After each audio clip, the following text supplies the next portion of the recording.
Assalamualaikum warahmatullahi wabarakatuh, teman-teman ragam kimia. Setelah kita sama-sama mempelajari tentang formula yang digunakan untuk membuat sabun cair, terutama sabun cuci piring, di sini saya mencoba untuk merangkum apa-apa yang telah kita pelajari tersebut dalam satu video berikut ini. Baik, kita mulai. Yang pertama adalah tentang surfaktan. Surfaktan adalah bahan inti dari suatu formula sabun cair yang menghasilkan busa. Dan surfaktan itu bisa dikentalkan dengan penggunaan garam. Seperti teman-teman dapat dilihat dalam video ini, surfaktan yang pertama yaitu yang berbentuk pasta kita mengenal sebagai Texapon.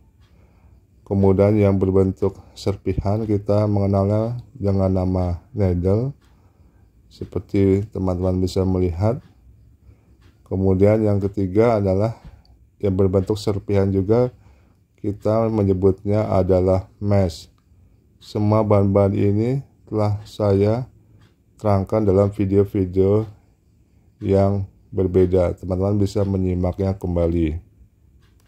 Selanjutnya adalah jenis surfaktan yang tidak bisa dikentalkan dengan garam, tetapi termasuk ke dalam surfaktan utama karena sebagai penambah busa yang banyak. Surfaktan itu yang pertama adalah Labs yang berwarna lebih kecoklatan. Kemudian yang kedua adalah ABS yang berwarna lebih kehitaman. Dan yang ketiga adalah LAS yang berbentuk pasta putih. Jadi ketiga jenis surfaktan ini termasuk satu keluarga, memiliki sifat-sifat yang berbeda tetapi tidak bisa dikentalkan dengan garam. Jadi perlu perpaduan dengan jenis surfaktan yang lain agar bisa dikentalkan dengan garam atau dengan metode pengentalan yang lain. Kemudian kita beralih ke jenis-jenis pengental. Jenis pengental yang pertama adalah garam. Garam ini terbagi menjadi dua macam, yaitu garam NaCl dan garam sodium sulfat. Dan garam NaCl juga terbagi menjadi beberapa jenis. Yang pertama adalah garam krosok atau garam dasar dari laut. Kemudian yang kedua adalah garam industri. Dan yang ketiga adalah garam dapur. Semua jenis garam ini bisa digunakan sebagai pengental untuk sabun cair.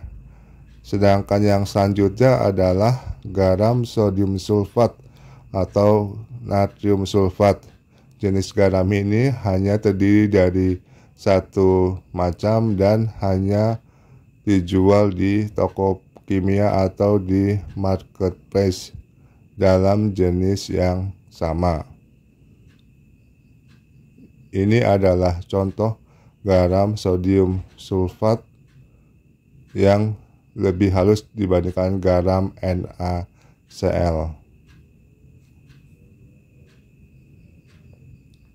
Kemudian jenis pengental yang berbasis air atau air yang dikentalkan.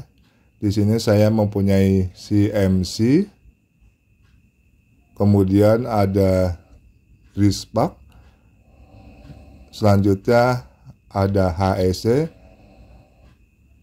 ada lagi istilah yang lain, natrosel, selusit, dan lain sebagainya. Semua bahan kimia itu memiliki fungsi yang sama, yaitu untuk mengenalkan air, bukan bahan kimianya. Selanjutnya adalah foam booster, atau saya sering menyebutnya juga sebagai foam softener. Fungsi utama dari bahan kimia ini adalah sebagai pelembut busa atau penstabil busa, dan umum digunakan. Terdapat dua jenis yang terlihat di hadapan kita. Yang pertama yang berwarna bening, kita sering menyebutnya sebagai ampitol, sedangkan yang berwarna lebih kekuningan kita menyebutnya sebagai camperlan. Video tentang kedua jenis bahan kimia ini saya sudah buatkan beberapa kali, silahkan disimak untuk lebih jelasnya. Kemudian yang berfungsi sebagai penetral pH, kita mengenal yang pertama adalah flake caustic NaOH yang kita buat larutan kaustik untuk menaikkan pH larutan.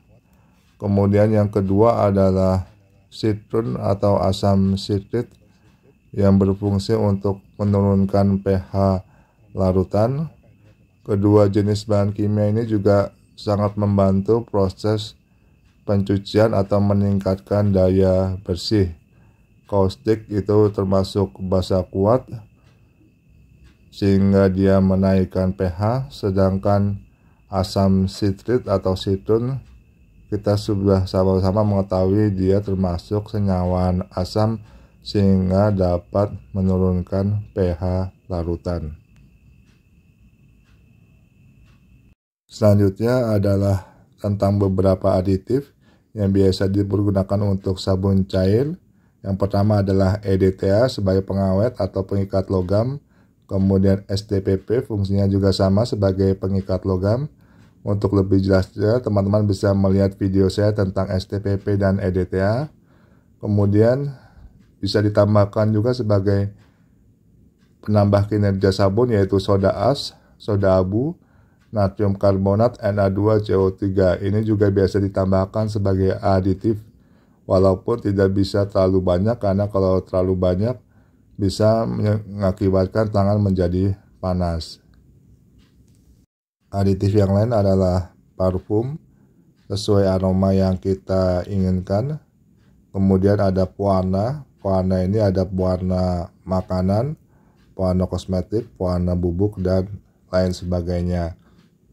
Serta jenis-jenis aditif yang lain yang mungkin saya terlewat untuk disebutkan yang biasa teman-teman pergunakan sebagai penambah kinerja atau penambah fungsi lain dari sabun yang kita buat.